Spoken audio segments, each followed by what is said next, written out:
Hello everyone and welcome to San Francisco, California, where the RSA Conference is happening. We're going to have conversations with Cloudflare folks, experts in security, and also external folks. And we'll also hear from Dani Grant, that was a former Cloudflare employee and is now in a company called jam.dev. So we're going to hear from her too. So check it out.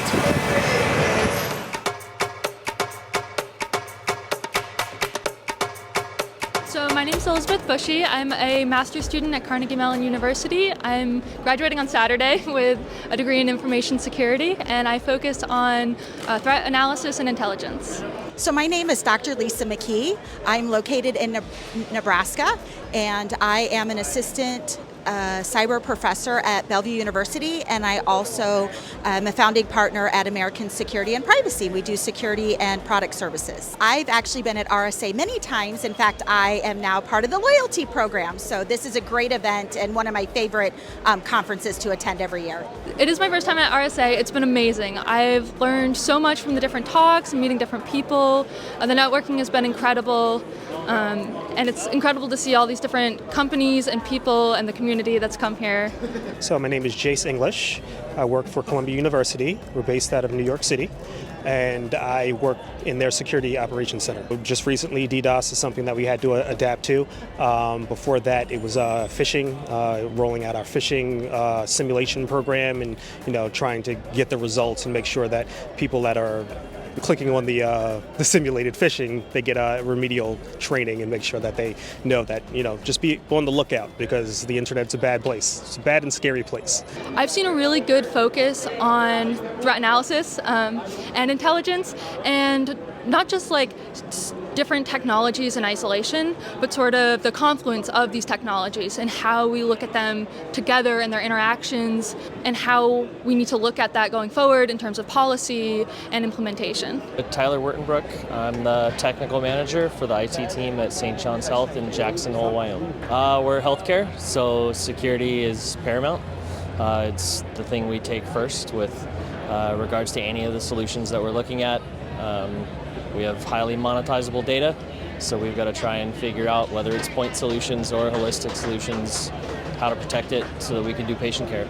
My name is Adam Cullen, and I am a security evangelist with Securion out of Chicago. We are an information security consultancy serving large global multinationals. Things that I was really invested in and things that my customers were paying attention to 10 years ago are all extremely different now. And as a consultant, the things that I care about are generally the things that the marketplace cares about, because we think about 3.5 million global recs open worldwide.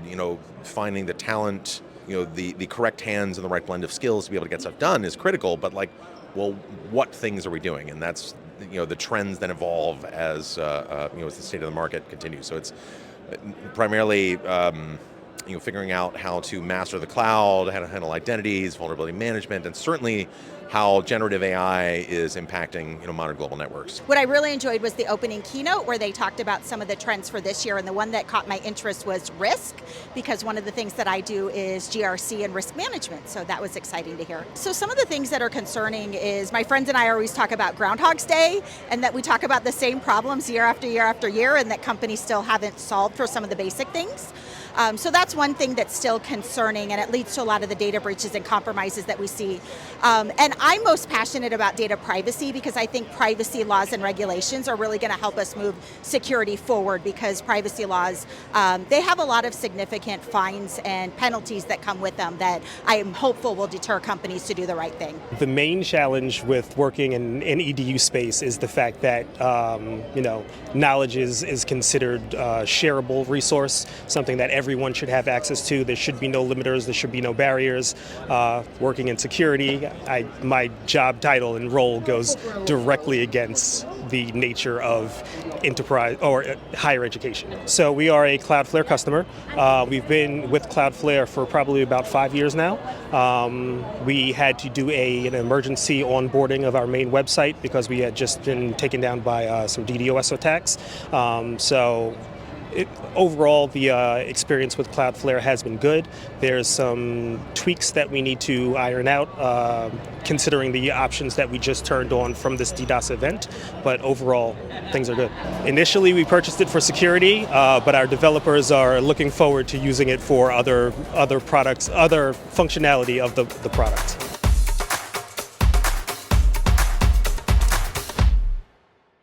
I'm Emily Hancock. I'm the Chief Privacy Officer at Cloudflare, and I oversee the product privacy and IP legal team. So that means my team handles product counseling, privacy counseling, and all of our privacy program operations. I've been at the company for 6 years.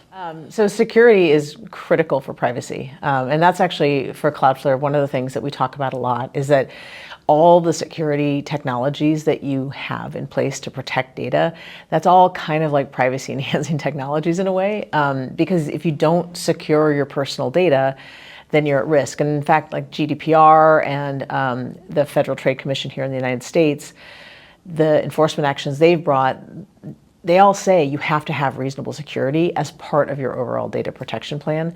Some of the trends I'm seeing is, in addition to just the myriad things that are coming up in terms of the different kinds of security technologies that you can implement, one of the big things we're seeing though is the emphasis on reporting security incidents, but those are almost always personal data breaches also.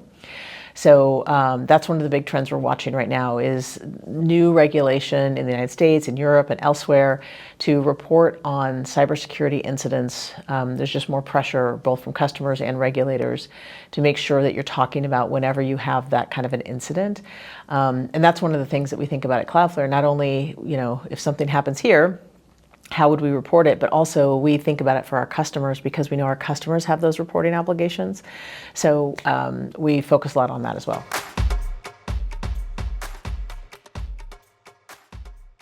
So if I'm trying to explain what I'm doing and what my job is, it's really trying to figure out how to identify the data that a company has, how to understand who has access to that data, and how we protect that data. So that's all part of our privacy program, as well as other things to help sell our products and to show how the products that we make, that we distribute, all can be privacy enhancing and help make the internet a more private place for personal data.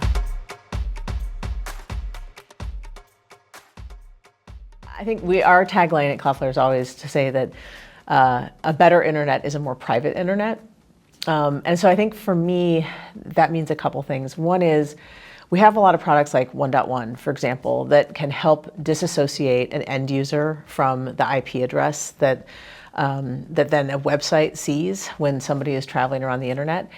And that helps give somebody a little bit more anonymity, and it helps protect personal data. It helps protect you from being tracked across the internet, for example. So I think a better internet is more technologies like that and more widespread technologies like that will help people feel like they have more privacy as they're moving around the internet and less visibility with tracking technologies.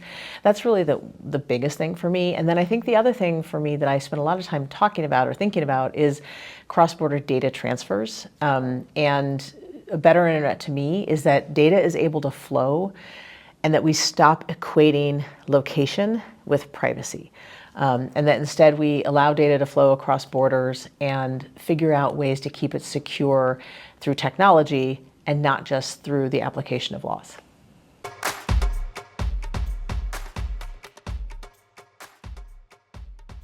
I think the most fun thing about working at Cloudflare is the people I get to work with, because everybody is really smart and knows a lot about technology. And so it's really just fun to always be learning about a new thing we're doing and trying to understand it. So my name is Carlos Alberto Silva. I'm a co-founder and managing partner at 33 Ventures. We are based in Portugal, of all the places, with offices in Porto and Lisbon. We also have a venture partner in Israel and another one in Luxembourg. What I do is basically we invest in cybersecurity companies, Series A, Series B, companies between 1 and 10 million ARR, and we help them mainly with the expansion across the European market. But as we are a global investor, we also bring a lot of experience and a global perspective that typically is seen as very valuable by founders. So we are here at the RSA in San Francisco, and this is something that we do for quite some time now, probably more than 10 years. This is the biggest cybersecurity conference, and this is the place to be if you are a specialized investor like ourselves in cybersecurity, because here you meet pretty much everyone. So besides the Zoom meetings throughout the year, here is the place for you to hang out with your peers, to meet new companies, to speak also with the existing companies, the companies that you have in the portfolio, the investment banks, so pretty much the entire ecosystem. So the trends actually is a good question, because this year, so AI of course is something that comes pretty much in every conversation. The space itself is going through some sort of adjustment post the crazy years of 21 and 22, but it's kind of picking up. So the spending, of course, continues to grow, and there are strong paths or strong avenues in terms of innovation, right? So AI is definitely the priority in the budgets nowadays in the big corporates, but a concern across the board. And then you have, whenever there's a new innovation coming in, there are 12 or more attack vectors, so meaning that there's a space for a lot of innovation. Besides AI, areas like third-party cybersecurity risk management, efficiency for the cybersecurity teams, IoT security, where you still have a lot of blind spots, OT security for the factories, the plants, the reality out there, the geopolitics dynamic, right, that you can see. So the cyber warfare is something that also comes along. So I would say that more and more, and looking backwards and in perspective, right, you see that cybersecurity is becoming more pervasive every single year that passes.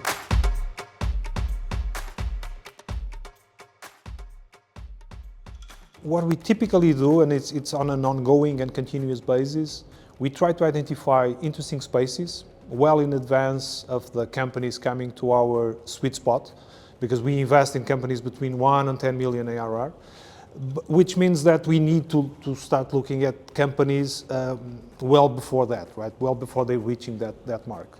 Because what we do is, on each specific space that we identify, we try to track the market traction, we try to assess whether or not the problem is real, and then as soon as we get comfort on those things, we start to look at the companies with a little bit more detail, we start to engage, we start to collaborate with them.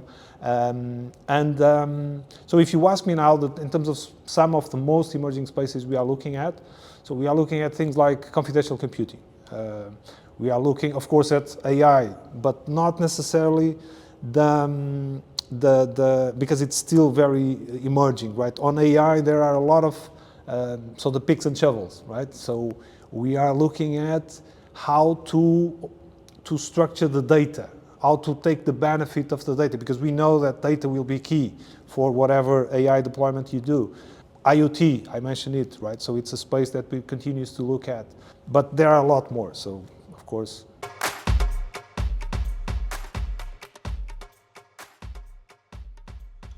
It's a good question, and fundamentally, so being an investor in cybersecurity means that we have kind of a cynical view over the innovation, right? Because as I told you, right?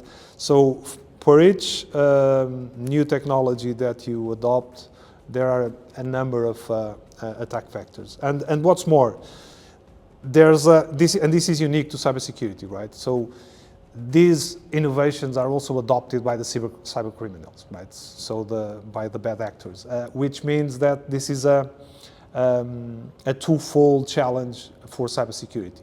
So of course, the internet of the future, my wish list is that it will be a safe internet, a more secure internet, but we do have significant challenges, not only on protecting the assets, but now, for example, one of the, and this is something that I forgot to mention in terms of something that we hear a lot in this conference, misinformation. So misinformation, even though it's not as a core cybersecurity technology, right? It encompasses several technologies, but misinformation is more and more a significant concern. It started on the governments and the law enforcement agencies, but now it's definitely something that is coming to the corporates as well.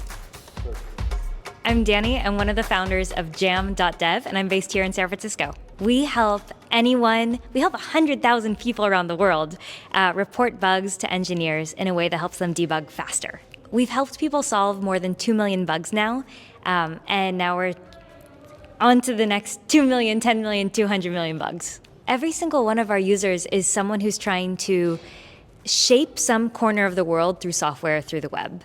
Like whether it's education or healthcare or financial, they're all trying to make a difference in that corner of the world, and they're doing so by building for the web.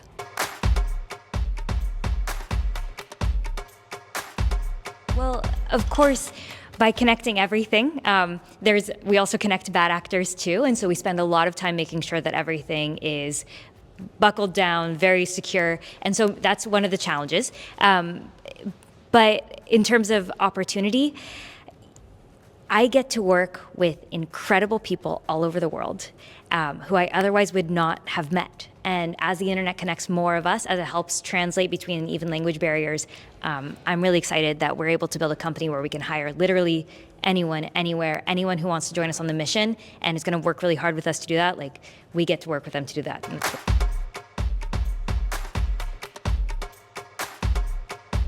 Jam is more important today than it was 5 years ago because as more of the world is coming online, as we have remote work and we're working from our phones, working from all sorts of network conditions all over the planet, the bar for quality is just higher for every company that's online. And quality is now more than ever correlated to revenue for software companies. And that's why tools like Jam that help you ship better software are more important today.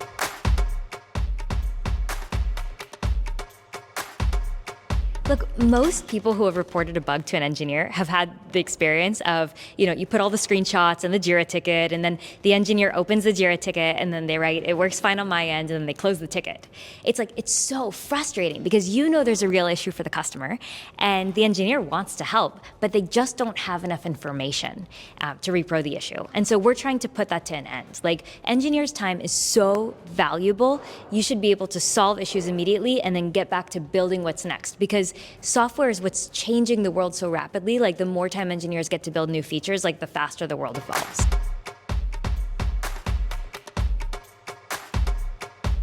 About a year ago, we started to see engineers, when they get bugs reported to them in Jam, they copy-paste the errors from Jam and they put it into ChatGPT.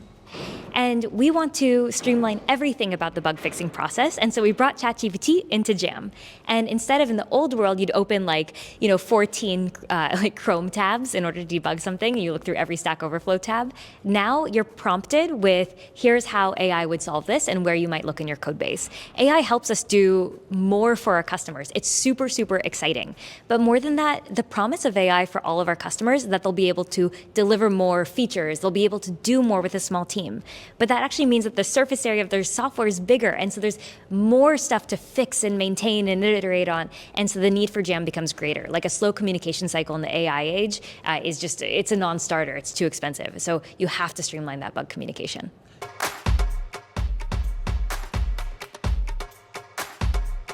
I'm so optimistic. For one thing, the amount of opportunity that the internet is bringing to the world through access to education and information, access to services, and access to jobs is just super, super exciting. I grew up in Mountain View, California. I grew up in the Silicon Valley, and the meaning of Silicon Valley was this was a place where a lot of tech startups were being started. But that's not really how the world works today. Because of the internet, people are able to join forces to build amazing things wherever they are in the world, and that is so freaking awesome. But I think think the internet is also changing in other ways. Like, up until now, the more you use the internet, the more useful it was for you. I think in the future, the less you use the internet, the more useful it will be for you. And that's because the internet is gaining intelligence with AI, and it's going to be able to operate in the background, and it's going to be able to do things for you without you interacting with it right in that moment. That makes it so that it powers you in your day-to-day, allows you to spend time in the real world, but you don't have to always be in front of a screen to use it.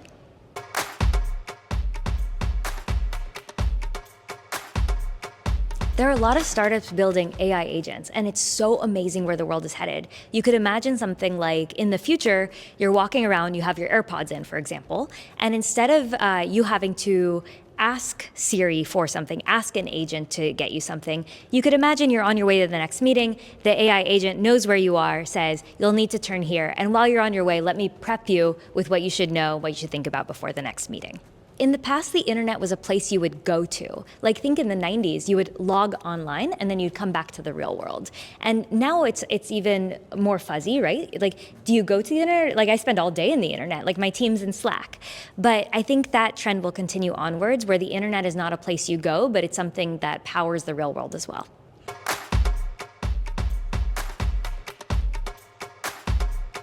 I think the internet, in its prime form, is twofold. One that spreads opportunity all over the globe so that anyone who's hardworking, determined, and wants to impact the world positively can do so, and build tools to do so.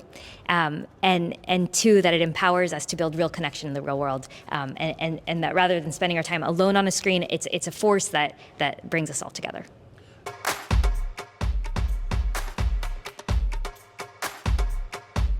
Look, definitely there's an energy here in San Francisco. Like, for example, tonight we're hosting Tech Talks on Cloudflare's roof, and more than 500 people tried to sign up for it. Like, the waitlist is hundreds of people long. And so there's this energy to build here that's really special. And last week, the whole Jam team went to Bogota in Colombia to do a work offsite, and we met some users, and they all told us, most of their friends are not in tech. There's not that there's not that same level of, it's not a hub in the same way.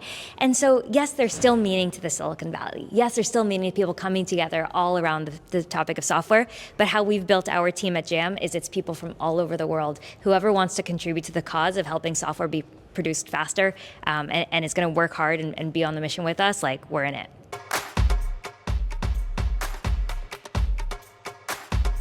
Jam is all built on Cloudflare. We use Stream, we use Workers, we use every Cloudflare product, and we absolutely love it. What an amazing product to get to build on top of.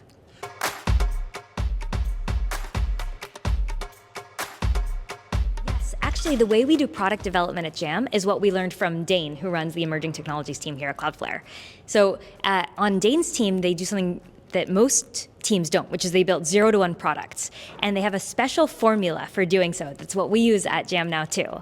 The first step is you build a prototype that's meant to be thrown away. And the reason for that is you learn more from a prototype than you do from a PRD. And so you write throwaway code so it's fast, but you can get something in hands and just start using it and learn. So step 1, prototype. Step 2, you discard the prototype, and then you build what you actually wanted to build. And you get it to something that the team itself can use. And no external customers use it until it's good enough for the team. So there are iteration cycles there. Step 3 is a customer beta, and step 4 is a launch. We learned it from Cloudflare, and we do it now at Jam. That's it for this week. Goodbye from San Francisco.